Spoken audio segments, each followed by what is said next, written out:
Hi, I'm Luna. This program Mercy is a small, probably visual novel prototype about memory and choice.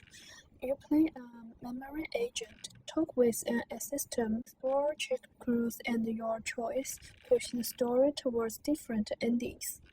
I built this because I kept running into three inquiries. How do you edit interaction and a touch of nonlinearity without breaking the author's rhythm? With how do you making a choice feel heavy right now, not just notice at the ending?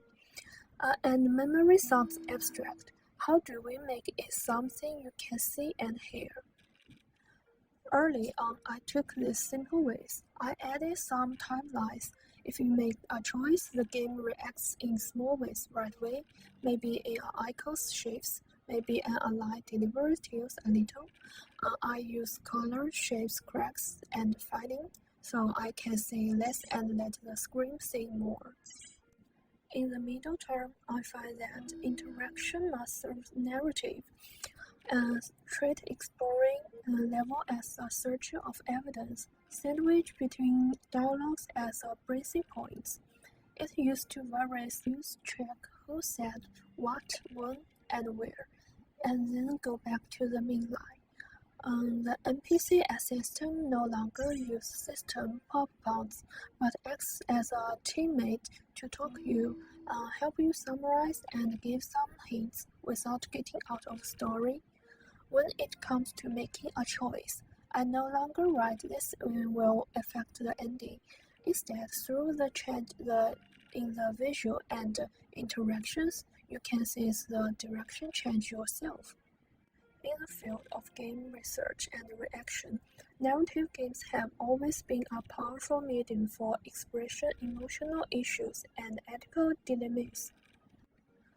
Just as pointed out in Computers in Human Behavior, video games offer a distinctive advantage by providing a safe environment for players to explore and experiment with variety scenarios. During my research, I also look up works like Detail Become Human and Severance, both of which coincidentally talk about the division of the consciousness and the manipulation of memory, but in very different ways.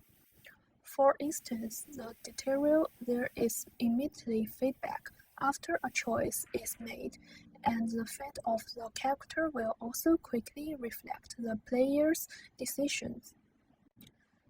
Severance, on the other hand, use audience visual and structure control to keep the audience constantly in a state of unease and adopt. This kind of design made me realize that the power of interaction does not only come from being able to choose, but also from what you feel immediately after making your choice. As pointed out in the digital study Lyric, immersion areas when the player acts with their virtual world and when, in turn, the world reacts to their interactions when players get involved in the story when they interact with it. During the development of Program Mercy, I took an interactive practice-oriented approach.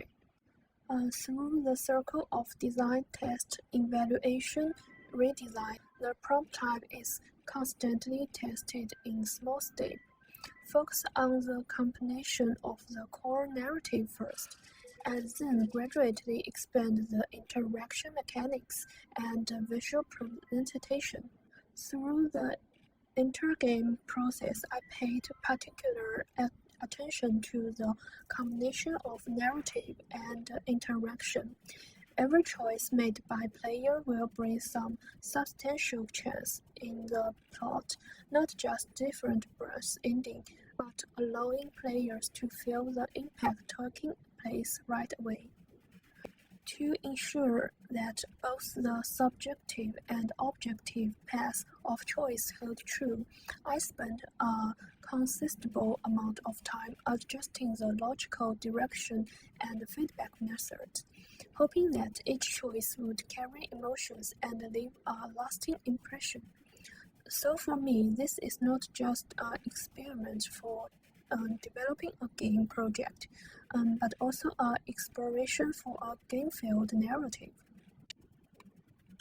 Over the next step, I will keep it a small test.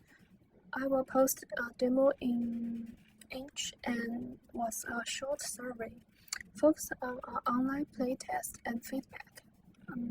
Participate in some exhibition set up from independent developer gathering and some school events. I will ship tiny patches and do notes as I go. Thanks for watching and for any built and honest feedback.